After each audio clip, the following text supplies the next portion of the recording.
Joined now by Duane Deskins. He is a former federal prosecutor with stints in Los Angeles, Chicago, and Cleveland. Good morning. Always nice to see you. So we are hearing about this rates of violence increasing across the country, specifically in big cities. Why? What do you attribute it to? Good morning, Rudabeh, and thank you again for having me. First of all, we have to decide that violent crime is a serious matter, that the people that we love, that we value them, it doesn't take forever, and it doesn't take years and decades to resolve. These things can resolve shortly. If you look at the war in Ukraine, 3 months, they have fought back against one of the largest militaries in the world. It's not all law enforcement, and it's not all prevention. It's the right measure of each that's going to reduce violence in America. And what's been your response to targeting street gangs in your experience? Well, I think you have to decide on who are the most important violent gangs in your city. Every community has a different mix, and so what happens in New York may not work in Chicago or Los Angeles, but you have to decide who are the most serious street offenders, gun offenders, and take them off the street.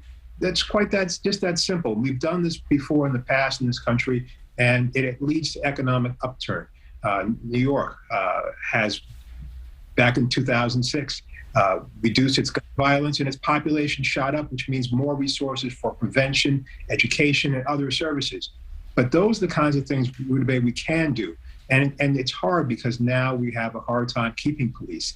Around the country, most jurisdictions are struggling to try to hold on to police officers. Why? It's quite simple.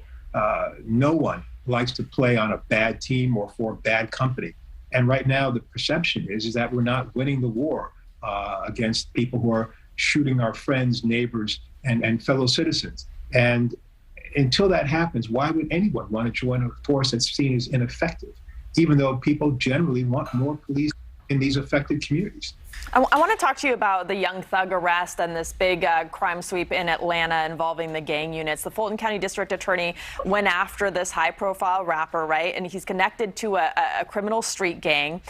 They're using his social media posts. Could we see more cases like that? And what about song lyrics? So over 5 years ago, we were doing the same things in Cleveland. The one good thing about social media is that most of the gang members like to boast about what they have done to the rivals, because this is about rivalry. And I will say this, there are those who think that there are no gangs. Here in Chicago, I've met the last 3 police chiefs here. All 3 of them, one from LA, one from Dallas, one from Chicago, said 95% of the shootings in this city are gang involved or gang related. You have to go after them. And again, you don't have to go after them all. For example, Rudabeh, the head of the FBI in Chicago said there are 100,000 self-admitted gang members in this city. 100,000.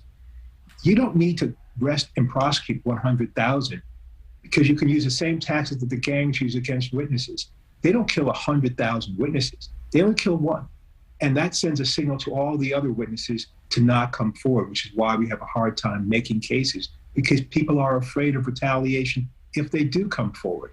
If you just went after the key and most violent gangs, the others would see the same message. Yes, it wouldn't happen overnight, but if you were persistent over the next 6 months, let's say, you would see them stop. And once they stop, then you could do the other kind of preventative things to help. Because just like your earlier segments, you can't build a house in the middle of a roaring forest fire. You've got to put the fire out, and then you can put in the preventative type of things and rebuild. All right. Well, there are a lot of efforts being tried right now. Duane Deskins, thank you for your insight. Thank you so much for watching. Make sure to click on the red subscribe button below so you can get more of NewsNation's fact-driven, unbiased coverage.